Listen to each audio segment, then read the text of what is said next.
Hey everyone, it's Adam Farkas along with Paul Farkas. Hi everyone. And welcome to another edition of ODWire Radio. And today, Paul, this talk is all about technology. Oh, well, really? Scary topic for you, I know. But before we get into the talk, I'd like to thank Marco for sponsoring today's show. And this is actually the first of a three-part series all about technology in your practice and how it can improve efficiency. And I think you're going to find these talks pretty interesting. So yeah, and just a few words about Marco. For those of you that are unfamiliar with the Marco family, they've been around for a long time, as long as I've been in practice. Oof. And they're a terrific company. They really stand by their product, and whatever they offer, you can take it to the bank. They're really a great company. So with that said, maybe I ought to start with the first question. Well, hang on. We have to introduce We our have speaker. to introduce our guest. Because God knows, Paul, you're not going to talk about technology yourself. Yeah, for sure. So our speaker today is actually John Warren. And you may all know John Warren. He's in private optometric practice in Racine, Wisconsin, where he's practiced since 1992. And he's a big tech maven. He likes to keep on top of all the tech issues in eye care. But the most important thing that you may know about John is that he was a co-founder of RevolutionEHR, which I know many of you are using to drive your practice. So, John, thanks so much for being here today. Sure, glad to join you. It's always fun to talk about one of my favorite subjects, which is technology. Great. So why don't we let the tech-ignorant Paul lead off and sort of ask you some questions?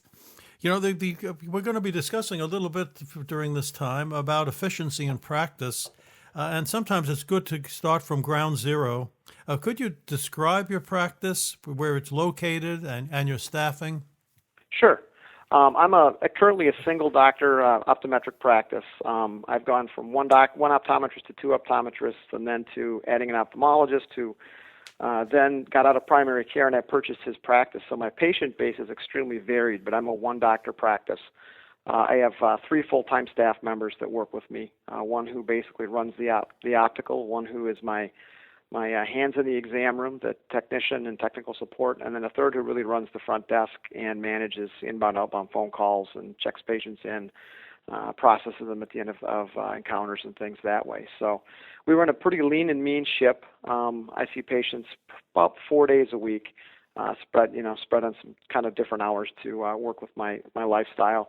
I've decided to practice on my own terms and work when it's efficient for me and try to be free when my family wants me to be available, which now that my children are teenagers is less and less. But, I try to run an efficient ship and really try to be available for patients when they want me and try not to be here when they don't want me to be available. So I try to work hard when I'm here and try to not be here when there's not hard work to do.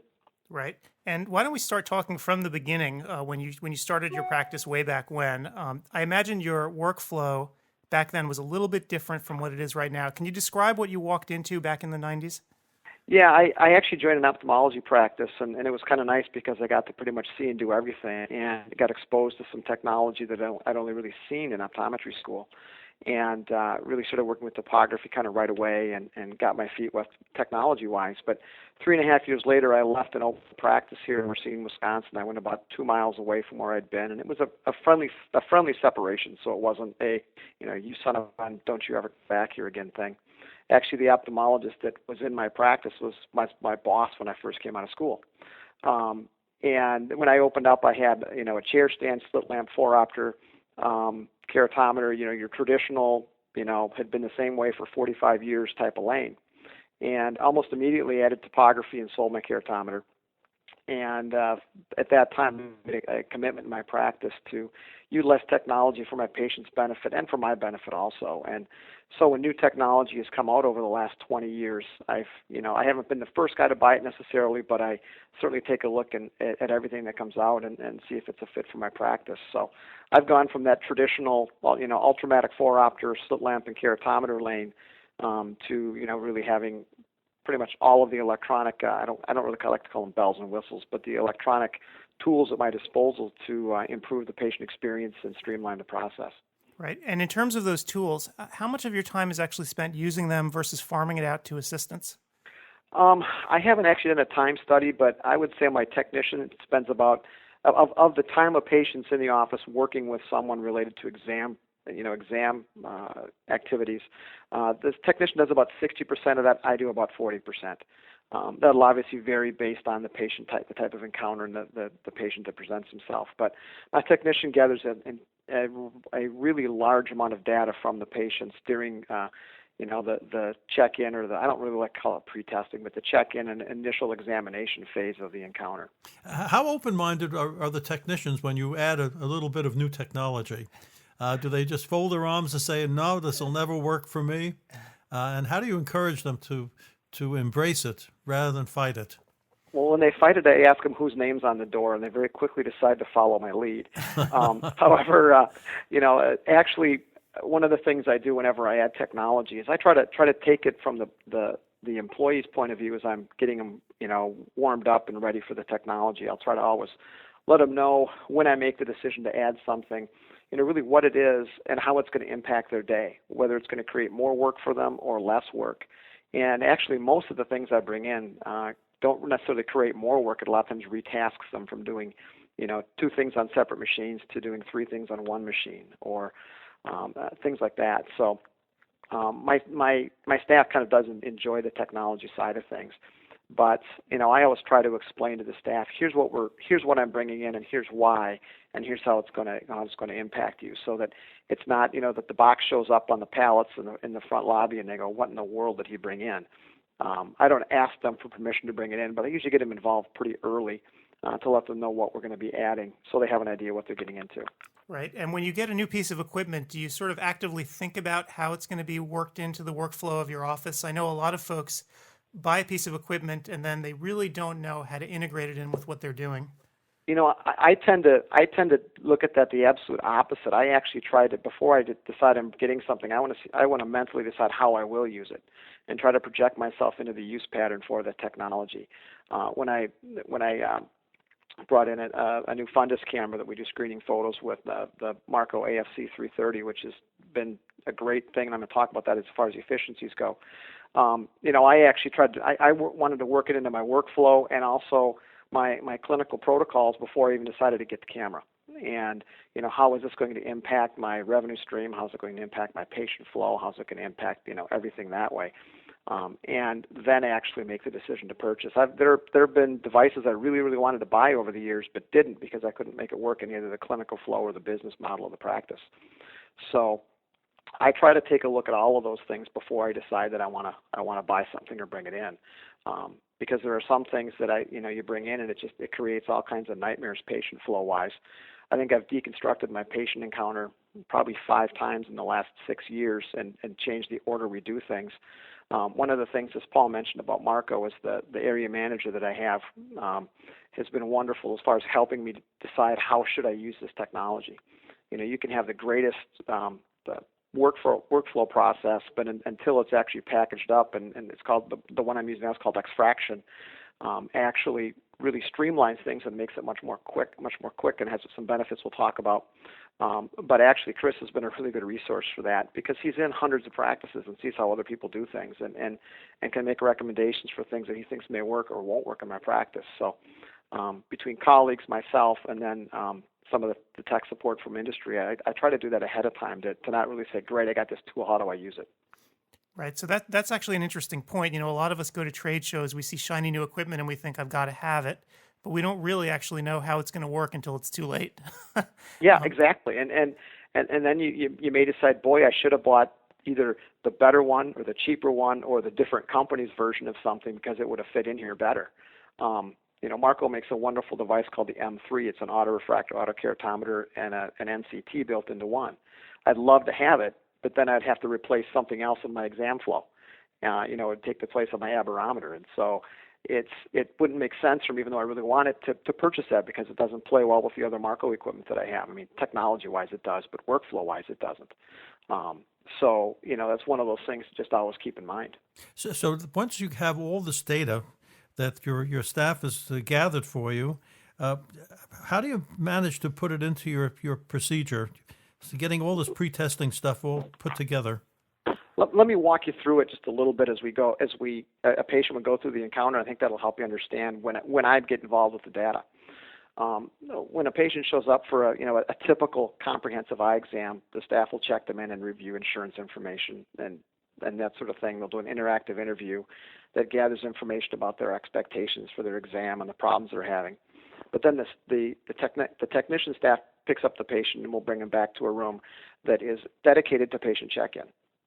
And that room has the OPD3 aberrometer. It's got the lens meter. It has the fundus camera, and it has an endothelial cell camera, all in that room, along with a chair for the patient to sit in. And then my staff has a work desk, and we also have a Acuity projector running, Acuity Pro, so that they can check the patient in. So we don't use an exam room to start these encounters. We never tie up the room that has the refraction system in it. And the staff then does visual acuities, and then the next thing they do after visual acuities is they instill dilating drops. Typically every other year. One year it's Pyramid, the other year it's phenylephrine, if it's a patient that's here for a well vision type exam. After that's done, they review medications, take a brief patient history, do blood pressure, to get the patient checked in. I think I said review medications, do a family history, social history. Then the aberrometry is done. And the OPD3 is really the beginning of what's called the extraction process. And as we start gathering the objective data. And it gathers autorefraction in 3 different zones, a central, a 3 millimeter, and a 5 millimeter autorefraction. And then also topography, pupil size, and external eye image. Gets pupil size in dim light and in bright light, and saves all that information to a database that's off of the device that can then be accessed throughout the office with viewer software. And that kind of answers part of your question, how I access this information. It's through software that lets me review all the aberrometry data. So the 3 autorefractions, the RMS values, or root mean square values for 3 millimeters and 5 millimeters. I can also view whether there's been a significant change in sphere, cylinder, or axis at any of the 3 autorefractions. The staff then performs lensometry, and at the completion of lensometry, that data and the autorefraction data from the OPD3 is all sent to the refraction system. So all of this data stays tightly packaged and integrated within one system to be used for the extraction. And then I also can review all the aberrometry, the topography data, do change analysis, basically an entire manipulation of the data, which I usually start in my private office. So while my staff's been gathering this information, I'll be reviewing the history, reviewing if it's a returning patient, why they're coming back, is it just a routine exam or are they a follow-up of something? And at that point, the screening photos are done, the endothelial cell screening is done, and then they're taken to the actual exam room where I see the patient. So we at no point tie up the room with the refraction system in it so that we can continually load that room as needed with those patients. Wow, impressive. One question I have, how frequently do you do this? This sounds great for a brand new patient. A former patient, how often would you go through the same procedure with them? Typically at a comprehensive exam or annually is when we usually do this. Reviewing a lot of the EHR data, and this isn't a plug for my system, doesn't matter which system you use. Once you have baseline data and they're reviewing and entering data for them is fairly quick. The OPD3 gathers all that information in about 30 seconds. So it doesn't take very long to get topography, autorefractions, and things done.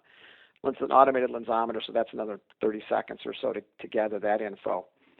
Screening photos take another minute or two. And the endothelial cell screening we do once if it's normal. We don't repeat that on an annual basis.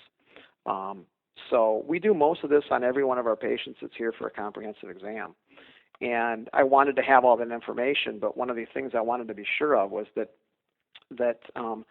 I could get patients through their patient encounter as quickly as possible, not to rush them out, but basically in respect for their time, to not have them be here for an hour and 20 minutes for an eye exam. And that's why I made a big change about the time I started doing the actual extraction process for my refractions of dilating the patients at the beginning of the encounter. So that when I see the patient, pick the patient up in the exam room, I reviewed all this information. I know whether or not they have spherical aberration, they have coma, they have trefoil, all of those sort of things before I even go in the exam room. So I already have an idea of how well I'm going to be able to make this patient see. Right. And this sounds very different from, say, Paul's office in its heyday in terms of the patient workflow. How do you think from the patient's perspective this looks? They love it. We do after encounter surveys that they get sent electronically to their email address, and we just continually get patients saying, I love how efficient you are, I love how you use technology. I was there, I got in, I got out, and I had a comprehensive exam, and patients love it. In Racine, a lot of them, if they go to an ophthalmology office or a medically oriented optometry office, they're there for an hour and a half or 2 hours. And much of that time is spent spinning their wheels, waiting to dilate, waiting for the doctor to be available. We almost never run more than 5 minutes behind schedule unless the true emergency comes in or, something happens to a patient. And it's, we can get an awful lot of data collected very quickly at the front of the exam. And that's why I say that the tech spends about 60% of the time. Our average patient for a well-vision visit from the time they come in until the time they're ready to be in the optical is about 18 to 20 minutes.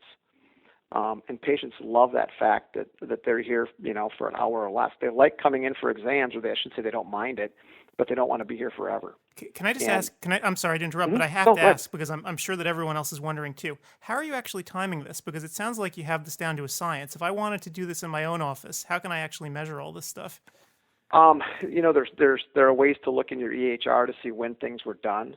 And I've actually had people kind of keep an eye on what's going on. I'll see what time the patient, I can see when the exam started, and I know when I picked the patient up, and I can see how long that is. And then we have metrics in the software to just check off when they go through different steps in the workflow. So I can see when it was started, when it was ended, those kind of things. But what I did, and this was actually one of the things that Marco really helped me with, is I brought this technology in, and I've been using an aberrometer and a refraction system for 6 years now. Was I said, how am I going to put this in my practice? And one of the things I tried to do was divide this patient encounter into different segments, and try to make sure the resources I needed for those segments of the encounter were present and available. It doesn't make any sense to have 3 patients show up at one time for a comprehensive exam if they all have to go through the same process or same sequence. So we try to build our schedule for patient arrivals and patient departures to time them out. And granted, patients don't always show up on time. Sometimes they're early and sometimes they're late. But we tend to run pretty much on schedule by trying to allot resources, whether it's a person, meaning me, or it's a room that has the extraction technology in it for the staff or that I use, to make sure we don't have 2 people needing the same sort of technology at the same time. And that's really where a lot of practices fall down on this is, they'll either schedule the same kind of encounter too close together, or they'll do wave scheduling, which works in some settings, but it wouldn't work for me, where you have 4 people show up between 9 and 9:15, and then no one else for the hour, and you just work through them as you can. But I try to divide that patient encounter, and I've gone so far as to try to take a look at what happens from the minute the phone rings until the patient has the door closed behind them. What happens at every step of that encounter, and then try to figure out ways to package them. Should we do step 1 with what's traditionally been step 5? Should we make step 5 step 2? And we're continually shuffling that as we add technology or change technology out. So does your scheduling software programmatically enforce those rules about different kinds of encounters, or you just drill it into your staff's head that this is what you want done? No, when they go to look, let's say you called Adam, let's say you called up to say, I want to see Dr. Warren because my vision's kind of blurry and I think I need better glasses. They would pick the type of encounter that you're going to come in for based on their quick little triage that they would do on the phone, and then the software will only present them with appointment slots that meet those criteria, the type of encounter, and the day and time that you want to come in. So we don't eyeball and say, well, it looks like there's an opening at 10:15 tomorrow. It's the software returns this is what's available, and that's what helps preserve the integrity of that timing. So it's an extremely efficient system. Now what happens when you find an abnormality in the midst of all the testing? Well, one of the beauties of the more efficient extraction is that my time for actually, is it better this way or that way through the refraction is down to about 3 minutes. That's typically the longest refraction. Some of them are quicker. By utilizing the wavefront optimized auto refraction, not only am I closer to the final result when I start the refraction, but I also know what's the likelihood that I'm going to need to refine the cylinder, or that I'm going to have to do other testing for patients. Many times, if the patient has a clean enough optical system, meaning no cataracts, no corneal abnormalities, I'll present the chart that goes 20, 30, 25, 20, 20. Say, can you read the top line pretty well? I say, yes. I do a red-green sphere check, and I check acuity, and if it's a strong 20/20, I go to the other eye and do the same thing on the other eye. At any point, if I expect this patient to see a strong 20/20 and they don't, I can then go check and refine the cylinder as needed. So what I've done is I've bought time in my encounter to spend with the patient to discuss orthokeratology or the drusen in their macula or their kid's soccer game or other things.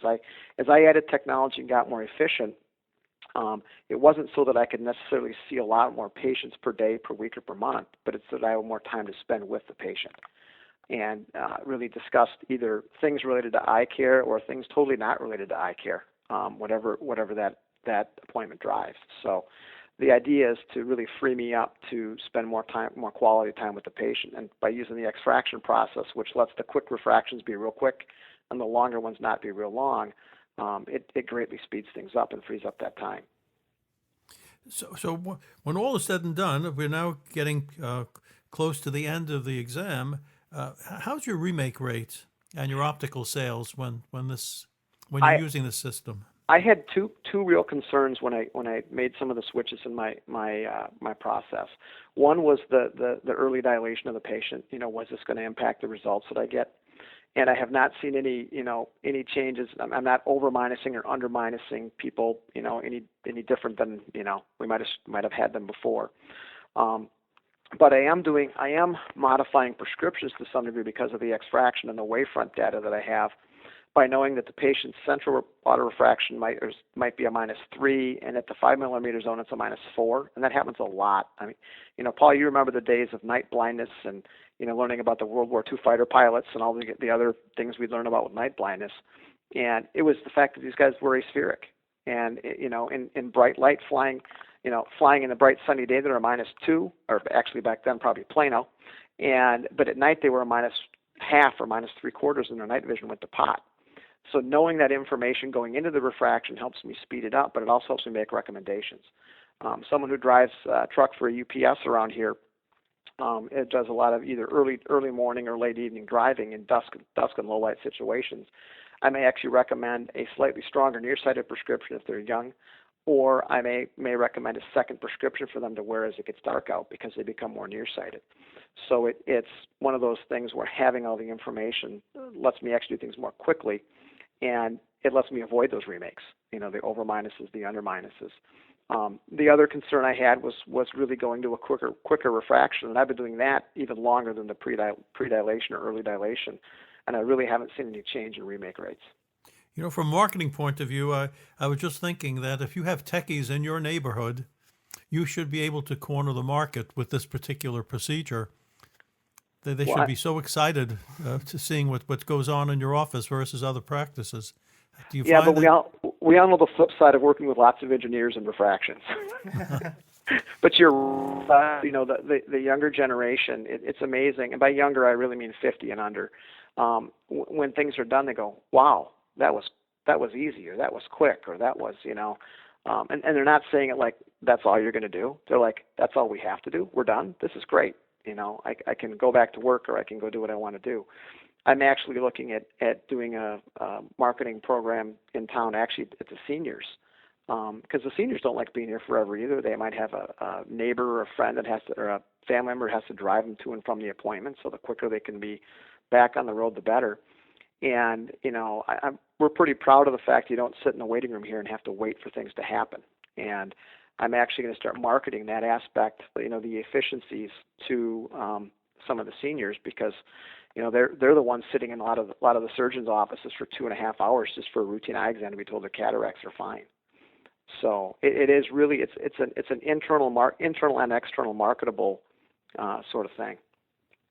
So have you learned anything special through this whole process? I mean, if you had to do over again, what a question. Would you do it again? Yeah, absolutely. I would have done it sooner, knowing what I know now. I kind of held back on the adding dilation early on, being afraid it was going to affect my refractions. But because I know so much about the patient and their visual system before I even spin the first dial on the refractor, it helps me avoid those issues. And I was also concerned about, what would patients think about the change. And frankly, patients remember, they know they can get an eye exam from a lot of places. And when they're done, the thing that really compare people to is, are my glasses, do they look okay, and can I see well out of them? Otherwise, they don't have any way to really compare the encounter other than whether the doctor was nice or had bad breath or, was rude or was slow. Sure. And I try to always give them a reason to want to come to my office and pay my fee. And by doing something that actually is different and is perceived by the patient as better or superior, it actually helps me do that. It helps me sell the practice to them. As a tech expert, if you had to give Marco any advice, what else would you like to see in your office that they could give you? What sort of improvements would you like to see on what you're doing? The refractor head works wonderfully. And I think they're working on this. The pad that controls the refractor works just fine, but things have changed so much. All the data that we have available, and it gets passed through the EHR. I'm hoping in the near future, and I think it's coming pretty soon, to be able to display some of the RMS values and things right on the control pad of the refraction unit, the extraction brains, basically. But it's, one of the things they've done is that every step of the way, they're very meticulous in planning and how will changing this affect that. And they've done a pretty good job of putting this technology together. And they're always looking for new ways to do things. It's always kind of fun to talk with them about different stuff. Great. Well, John, thanks so much for talking to us today about efficiencies and about your office. And I hope the conversation continues on ODWire, where maybe you can give some folks some more concrete tips on how you did it, because I know everyone's pretty fascinated by it. Good. No problem. Okay. We'll see you soon. Thanks, John. Yep.